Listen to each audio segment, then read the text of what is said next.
Halo teman pintar, selamat datang di video channel YouTube Kita Pintar pada bidang studi sejarah.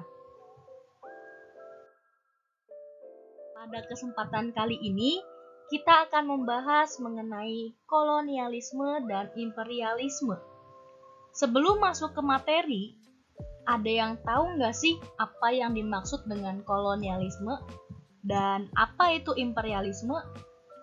Nah, jika masih bingung perbedaannya, silahkan bisa disimak baik-baik. Sebelum dilatar belakangi oleh kedatangan bangsa barat, awalnya itu ada rempah-rempah, di mana ada lada, ada jahe, ada serai, ada lengkuas, dan lain sebagainya. Nah, rempah-rempah tersebut itu banyak ditemukan di Indonesia. Maka dari itu, bangsa barat itu mencari rempah-rempah tersebut. Lalu, kenapa kok bangsa barat mencari rempah-rempah tersebut? Lalu, mengapa kok Indonesia yang dijadikan sebagai tujuan? Nah, di sini kita akan bahas bersama-sama. Yang pertama, latar belakang kedatangan bangsa barat. Awalnya itu, ada daerah yang namanya Konstantinopel. Nah, daerah ini dijadikan sebagai pusat perdagangan. Ketika dijadikan sebagai pusat perdagangan, banyak bangsa barat yang melakukan jual beli di situ. Tetapi, banyak wilayah juga yang menginginkan Konstantinopel. Nah, maka dari itu akhirnya Konstantinopel itu jatuh ke kekuasaan Turki Utsmani karena ingin merebut daerah perdagangannya yang terjadi pada tahun 1453 Masehi. Nah, baru dilanjutkan dengan latar belakang yang kedua, yaitu ada ekonomi dan perdagangan Eropa merosot. Kenapa hal ini bisa terjadi? Karena pusat perdagangan yang ada di Konstantinopel itu telah jatuh ke tangan Turki Utsmani, sehingga barang-barang atau hal-hal yang dijual di sana itu menjadi mahal harganya, apalagi rempah-rempah. Nah, rempah-rempah ini juga harganya semakin melonjak tinggi, sehingga ekonomi dan perdagangan Eropa itu merosot karena bangsa barat itu menginginkan harga rempah-rempah yang dibilang lebih murah. Nah, latar belakang yang ketiga itu ada penemuan bidang teknologi. Nah, kenapa hal ini bisa terjadi? Karena ketika mencari rempah-rempah, bangsa barat itu menemukan beberapa teknologi. Seperti contohnya ada navigasi, ada peta, dan lain sebagainya.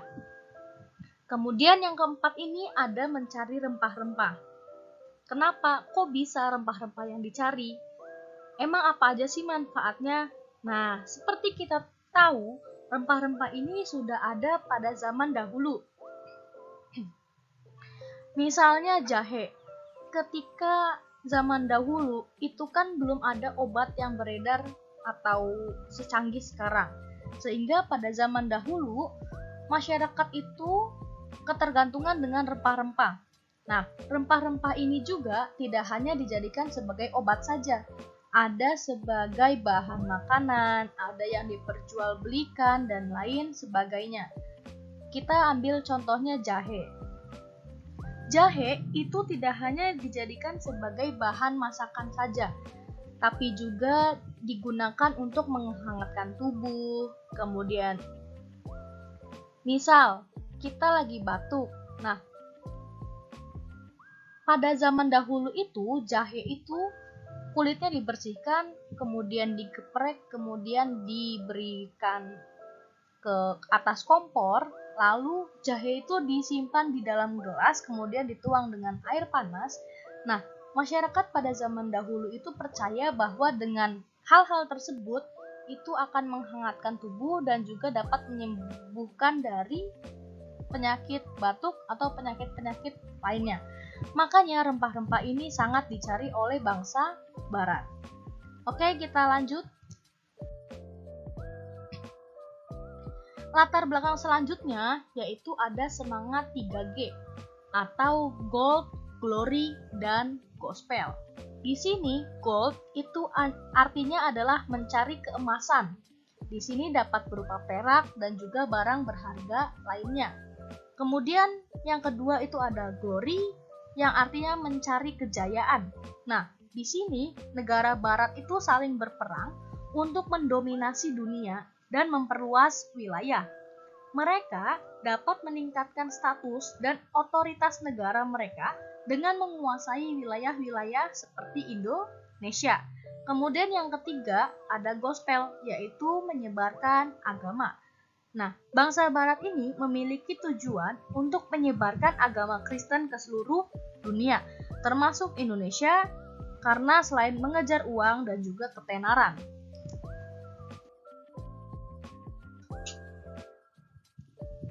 Nah, selanjutnya di sini ada perkembangan ilmu pengetahuan dan teknologi pelayaran. Bangsa barat ketika mencari rempah-rempah itu ditemukan adanya pengembangan kapal.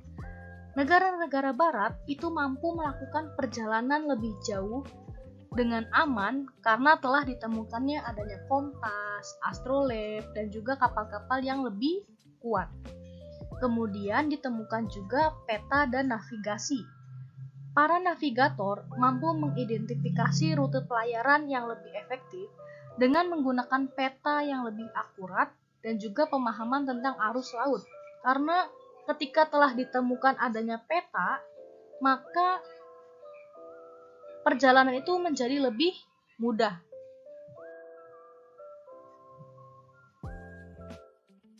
Oke, setelah ini kita lanjut ke awal. Apa itu kolonialisme dan imperialisme? Nah, di sini kolonialisme itu berasal dari kata koloni. Koloni ini memiliki arti pemukiman. Nah, atau artinya adalah usaha yang dilakukan negara penguasa untuk menguasai wilayah atau daerah kekuasaannya. Sedangkan pengertian dari imperialisme sendiri yaitu berasal dari kata imperator yang artinya memerintah, atau dengan kata lain, usaha negara untuk menguasai negara lain untuk memperoleh manfaat dari negara yang dikuasainya. Di sini yaitu pemerintahannya. Nah, penjelajahan bangsa barat itu dilakukan oleh beberapa negara. Yang pertama adalah Portugis. Portugis ini menjadi salah satu pelopor bangsa barat melakukan penjelajahan ke Indonesia atau ke Nusantara. Nah, Portugis ini awalnya pelopor pertamanya yaitu Bartolomeu Dias. Dia itu mencari daerah penghasil rempah, namun belum ditemukan sampai ke Nusantara. Akhirnya setelah Dias ini dilanjutkan dengan Vasco da Gama. Nah, Vasco da Gama ini berhasil mencari sampai ke India. Tetapi ketika di India, Vasco da Gama ini merasa bahwa India ini bukan penghasil rempah. Akhirnya dilanjutkan dengan anak buahnya mencapai ke Malaka. Nah, Malaka ini kan dijadikan sebagai pusat perdagangan. Maka dari itu Malaka banyak ditemukan orang jual beli. Nah, ketika di situ baru ditemukan adanya rempah-rempah. Nah, rempah-rempahnya yaitu ada jahe, ada serai, ada lengkuas, ada kunyit, dan lain sebagainya. Nah, dimulai pada tahun 1511 di Semenanjung Melayu, Malaka merupakan kota pelabuhan yang strategis dan penting yang berada di bawah kekuasaan Portugis. Selama periode tersebut, Malaka merupakan pusat utama perdagangan rempah-rempah di Asia Tenggara. Kemudian untuk penguasaan Malaka sendiri, Portugis berhasil menguasai perdagangan komoditas berharga ini dan mengendalikan jalur perdagangan rempah-rempah dengan menguasai Malaka. Selanjutnya dilanjutkan dengan bangsa Spanyol. Bangsa Spanyol ini memiliki motivasi yaitu agar termotivasi oleh semangat penjelajahan rempah-rempah dan perluasan wilayah yang sama seperti bangsa Portugis. Mereka juga memiliki misi untuk menyebarkan agama Katolik. Nah, dilanjutkan dengan ekspedisi Magellan atau pelaut dari Spanyol ini, atau nama lengkapnya adalah Ferdinand Magellan, menyelesaikan pelayaran pertama untuk mengelilingi dunia. Meskipun Magellan sendiri meninggal dalam pelayaran tersebut, ekspedisinya tiba di Maluku pada tahun 1521.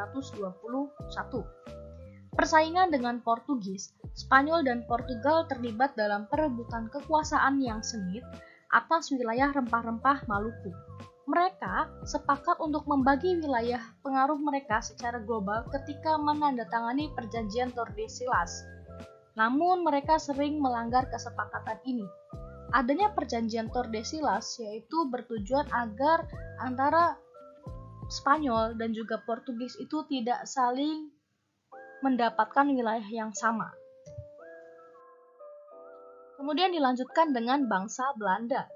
Motivasi, keinginan untuk meraup untung dari perdagangan rempah-rempah juga mendorong Belanda untuk mendapatkan rempah-rempah yang ada di Indonesia. Nah, selain itu, mereka menginginkan kemerdekaan dari monopoli perdagangan rempah-rempah yang dikuasai Portugis dan juga Spanyol. Seperti kita tahu, Belanda itu juga menjelajah Indonesia atau menjajah Indonesia selama berapa tahun? Ada yang tahu? Ya, jadi Belanda itu menginginkan wilayah Indonesia agar wilayah Indonesia itu dapat direbut atau dapat dijadikan sebagai wilayah Belanda itu sendiri. Nah, selanjutnya dilanjutkan dengan perusahaan Hindia Timur Belanda.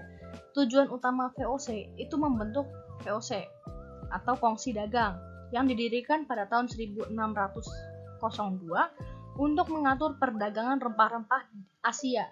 VOC berhak membentuk pasukannya sendiri, menghasilkan uang, dan memonopoli perdagangan. Strategi Belanda dibandingkan dengan Portugis dan Spanyol, Belanda menggunakan strategi yang lebih terencana dan juga metodis. Belanda sendiri itu mendirikan benteng, menjalin hubungan diplomatik dengan kerajaan tetangga, dan jika diperlukan, terlibat dalam perang terbuka. Itu adalah bangsa Belanda ketika menjelajahi Nusantara.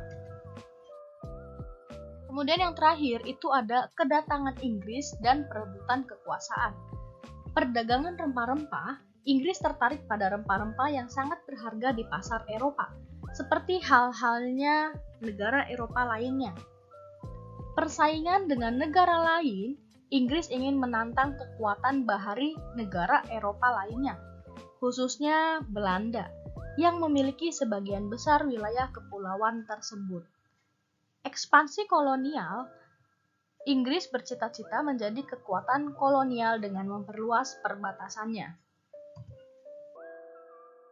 Nah, itu yang telah kita pelajari mengenai kolonialisme, imperialisme, dan juga penjelajahan samudra oleh bangsa Barat. Masuknya negara-negara Barat ke Indonesia memiliki dampak yang sangat signifikan dan berkelanjutan. Konsekuensinya masih terasa hingga saat ini. Untuk memperbaiki masa depan dan belajar dari masa lalu, penting bagi kita untuk memahami sejarah ini. Nah, sampai di sini dulu pertemuan kita. Apakah ada yang ingin ditanyakan?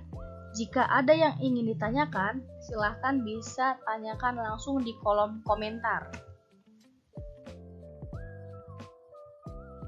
Oke teman pintar, cukup sampai di sini dulu ya pembahasan kita.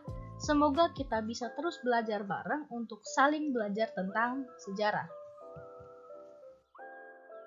Untuk mendapatkan video terbaru dari kami, jangan lupa ikuti channel Kita Pintar ya. Jangan lupa like, komen, dan subscribe. Terima kasih, sampai berjumpa lagi. Dah.